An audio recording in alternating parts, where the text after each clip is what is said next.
성부와 성자와 성령의 이름으로 말씀을 드립니다. 샬롬. 한 주간 잘 지내셨습니까? 네. 보시는 것처럼 우리가 새로운 절기인 연중 절기를 맞이하였습니다.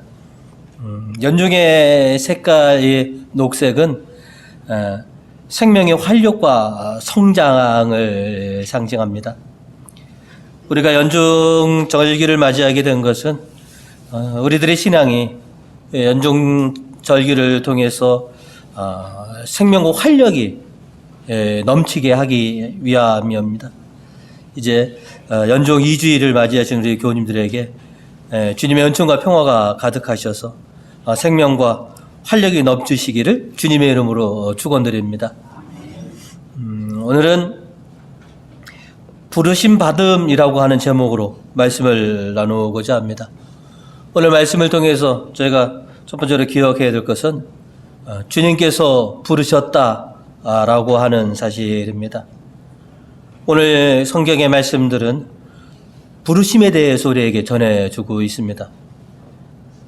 소년 사무엘을 부르셨고 필립보를 부르셨고 또 나타나엘을 부르셨습니다.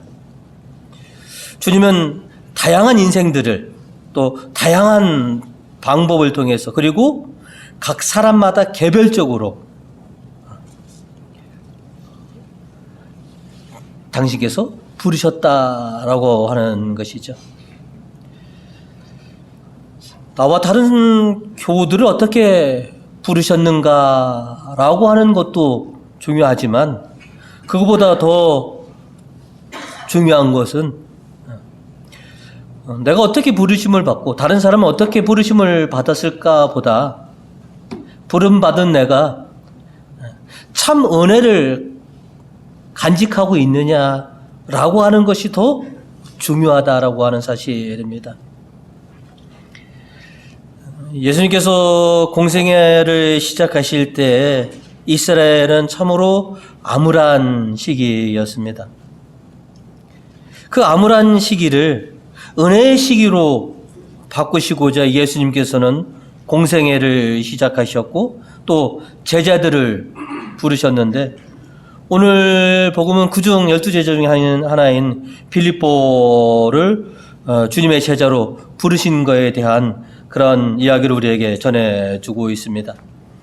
43절에 그 이튿날 예수께서 갈릴레아를 떠나 가시려던 참에 필립보를 만나 나를 따라오너라 하고 부르셨다고 우리에게 전해주고 있습니다.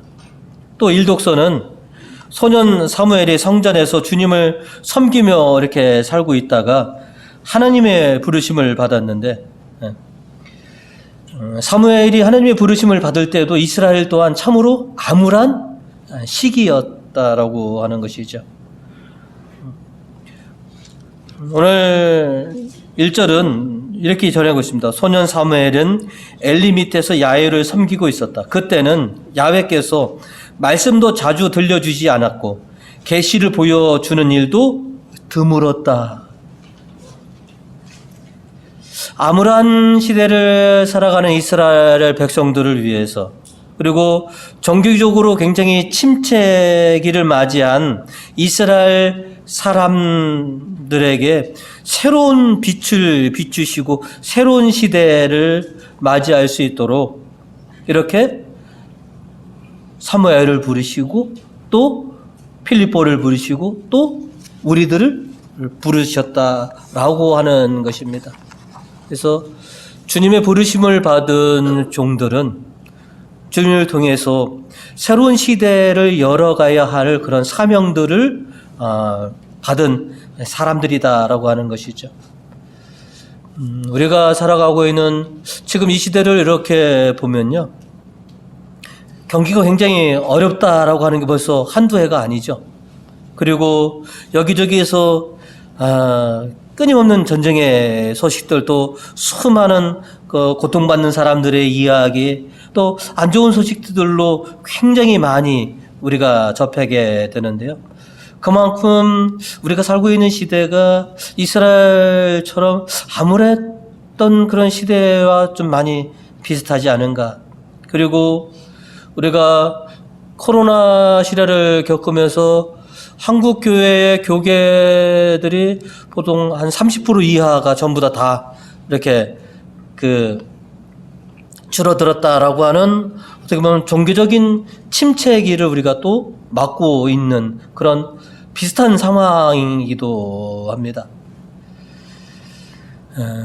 이스라엘의 암울한 시기와 또 종교적 침체기를 벗어나기 위해서 사무엘과 또 예수님께서 12 제자들을 이렇게 부르신 것처럼 오늘날 저와 여러분을 부르셔서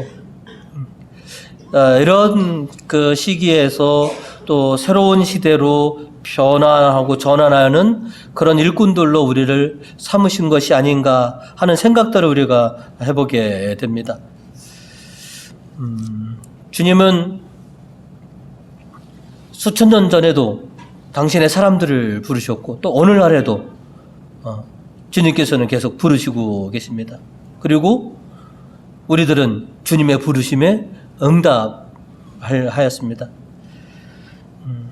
소년 사무엘이 하나님의 부르심에 응답한 것처럼 우리도 주님의 부르심에 기꺼이 응답했습니다. 오늘 일독서 10절은 사무엘의 이 부름에 이렇게 응답하였다라고 우리에게 전해주고 있습니다. 야훼께서 거기에 나타나 서시어 아까처럼 사무엘아 사무엘아라고 부르셨다. 사무엘이 야훼여 말씀하십시오. 종이 듣고 있습니다 하고 대답을 합니다. 소년 사무엘이 응답할 때까지 하나님께서는 계속해서 사무엘을 부르셨습니다. 오늘날에도 우리들이 응답할 때까지 주님께서는 계속해서 우리를 부르시고 계신다라고 하는 것입니다. 그런데 오늘날 우리는 주님께서 우리를 부르시고 우리를 찾으시는 음성을 우리가 잘 들을 수 있겠느냐라고 하는 것이죠.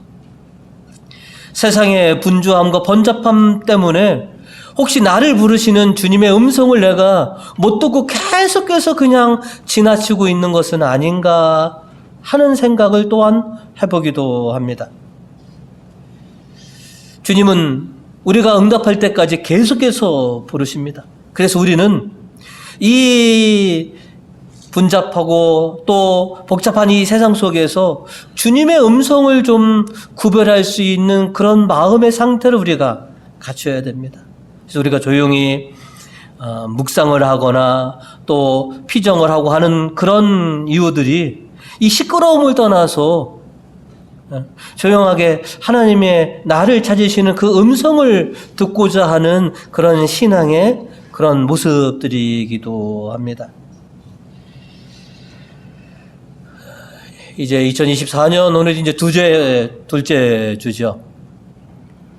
주님께서는 우리를 부르시고 오늘도 우리는 주님께 예 하고 응답하여서 오늘 이 자리에 나와 있습니다. 그동안 교회에 많은 침체기들, 휴식기들, 이 시대를 이제 떨쳐내고 새로운 2024년을 열어가도록 우리를 그렇게 찾고 계신다라고 하는 것이죠.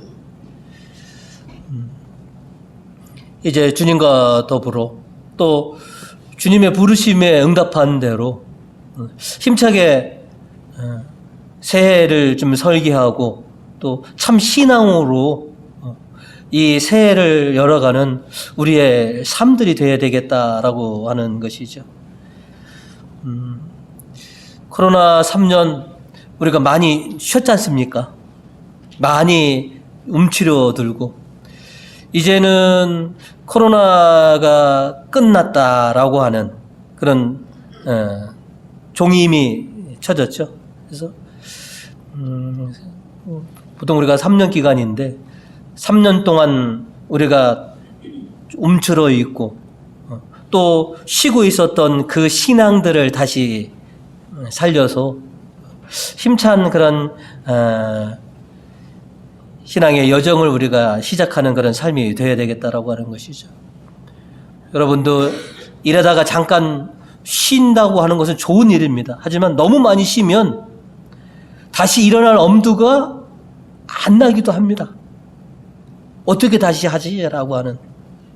그래서 이제 코로나가 종결됐다라고 이미 종이 쳤졌고 이제 우리가 새로운 시대를 시작하게 되었으니 여러분 앉아있던 그런 신앙, 넘쳐났던 신앙에 다시 생기를 불어넣어 주셔서 올해를 또 여러분이 예전에 했던 것처럼 또 힘차게 또 주님과 함께 달려갈 수 있는 그런 새해들을 만들어 가시기를 주님의 이름으로 축원드립니다.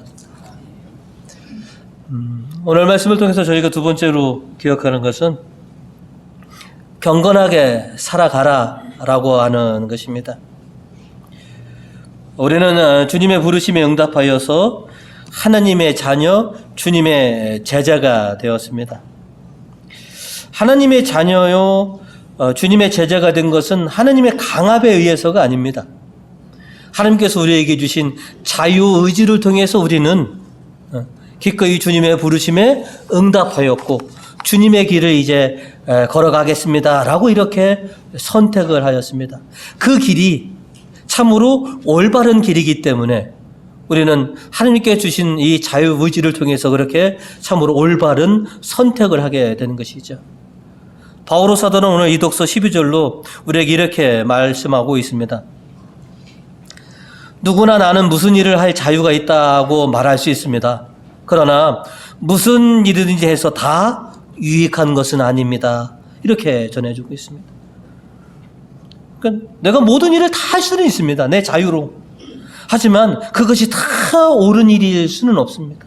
그 중에서 정말로 참되고 진리의 길을 우리가 알고 그것을 선택하는 지혜로운 주님의 사람들이 되어야 되겠다라는 것이죠. 주님의 부르심을 받고 주님께 응답한 우리들은 주님의 제자로서 하나님의 자녀로서 거룩하게 살아가야 할, 구별되게 살아가야 할 그런 숙명을 우리가 갖게 됩니다. 오늘 이독서 13절은 우리에게 이렇게 말씀하고 있습니다. 몸은 음행을 하라고 있는 것이 아니라 주님을 섬기라고 있는 것입니다. 그리고 주님은 몸을 돌보아 주시는 분이십니다. 주님을 섬기라고.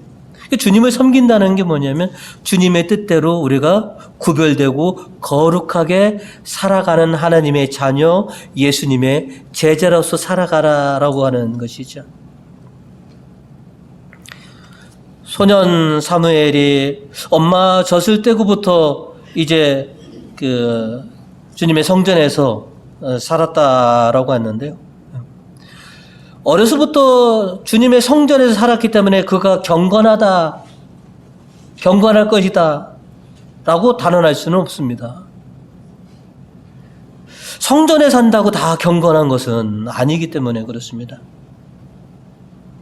엘리의 제사장의 아들을 보시면 그들도 사무엘처럼 성전에서 먹고 자고 성전에서 살았습니다. 그러나 그들은 경건하기보다는 오히려 하나님 이름에 욕되는 그런 행실을 보였던 것이죠. 그래서 하나님께서 회개하라고, 회개시키라고 수차례 경고했음에도 불구하고 그들이 회개하지 않아서 결국은 하나님께서 그 엘리의 집안을 멸문을 시켜버립니다. 두 아들도 급사하고 엘리도 급사를 합니다. 자, 오늘 일독서 13절은 이렇게 우리에게 그 사실을 전해주고 있습니다. 너에게 알려주거니와 나는 엘리의 가문을 심판하여 끝내보라고야 말겠다. 그것은 제 자식들이 하나님을 모독하는 것을 알면서도 바로잡지 못했기 때문이다. 이어서 14절로 계속 보시면 그러므로 나는 엘리의 집안을 두고 재물이나 예물을 소홀히 다룬 그 죄는 영영 용서해 주지 않으리라고 맹세하였다.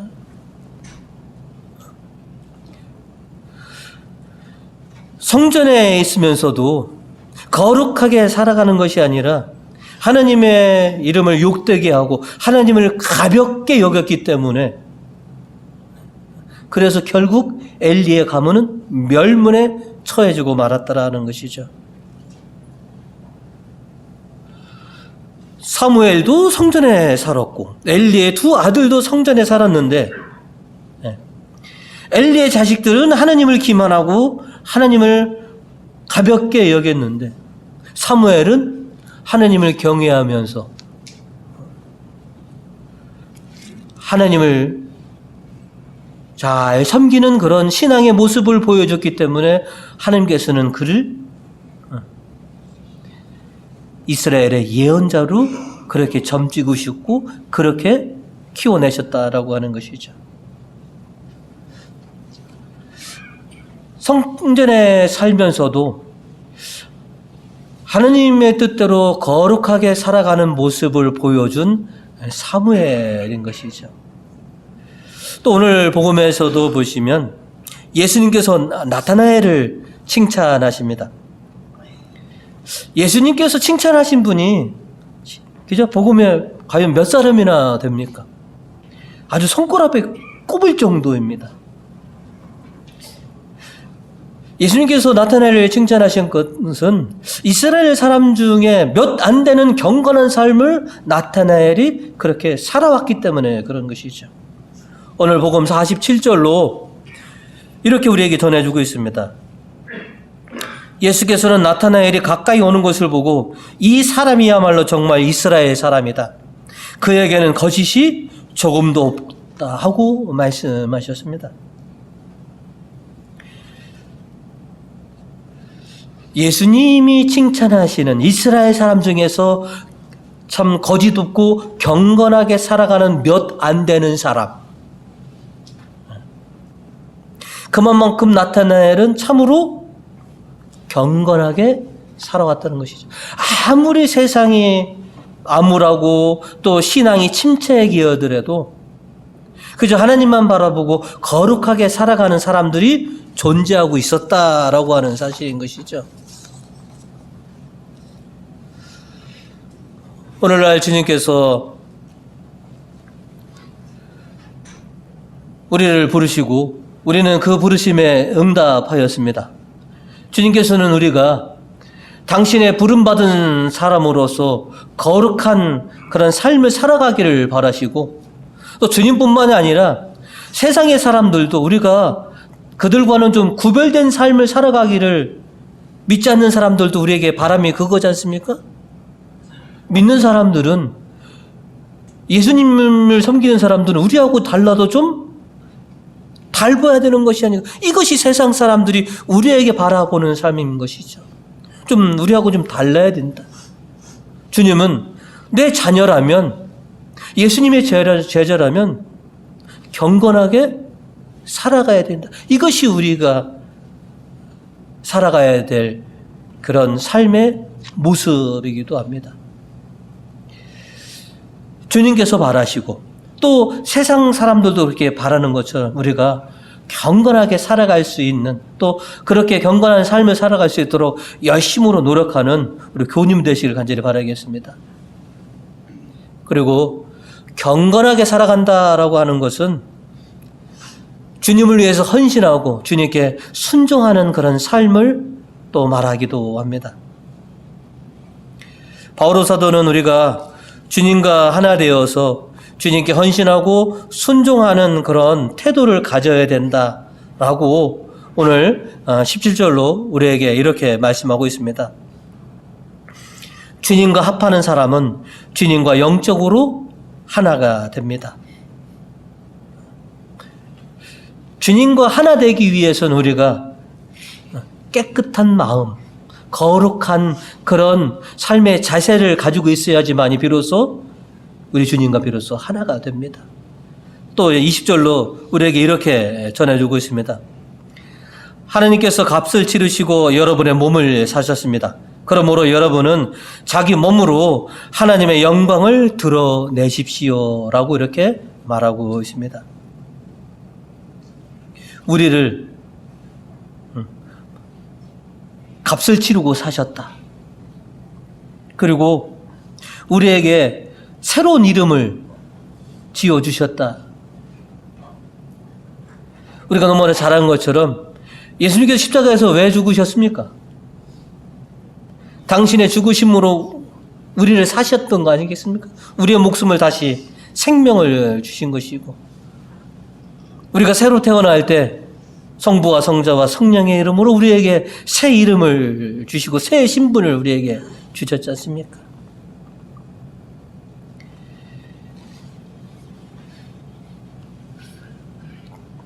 당신의 목숨으로 사신 우리, 그죠? 또 당신께서 직접 지어주신 그 이름값을 우리가 하면서 살아가야 할 숙명들이 있는 것이죠. 빚졌으니까요. 목숨의 빚을 졌으니까요. 우리 교우님들 누군가를 고용해 보시기도 하고, 그죠? 그리고 고용해서 일도 해보시고 하는 경험들이 있으실 것입니다. 누군가를 고용한다면, 그죠? 그 사람이 내가 소망하고 내가 바라는 일들을 잘 해주기를 바라지 않습니까? 그래서 기껏 비싼 임금 주고 불러왔는데, 근데 자기 마음대로 일한다면 그 사람을 두 번 다시 쓰겠습니까?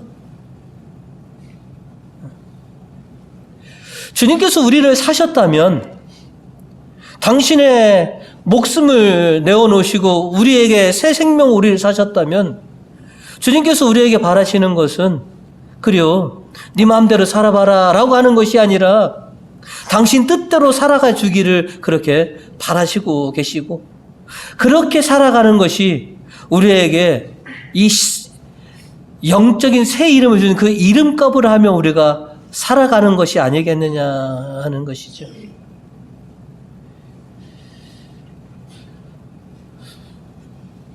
주님께서 나를 부르신 것은 나를 어떻게 쓰시기 위해서 나를 부르셨을까?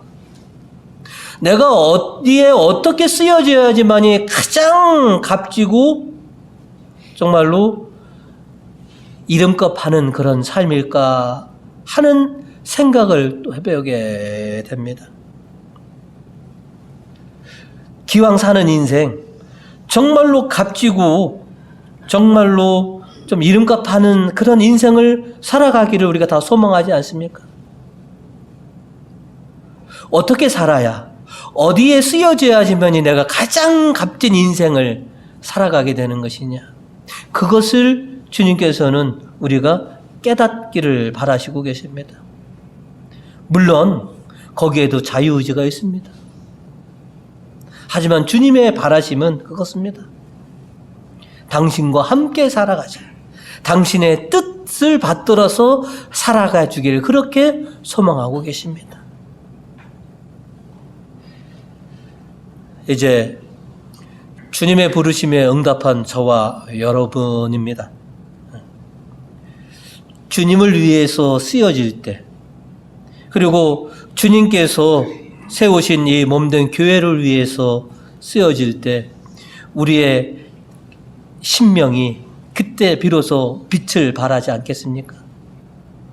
그리고 주님의 이름으로 세상에 당신의 말씀을 선포하고 당신의 사랑을 전할 때 정말로 가장 영광된 우리의 삶이 되지 않겠느냐라고 하는 것이죠.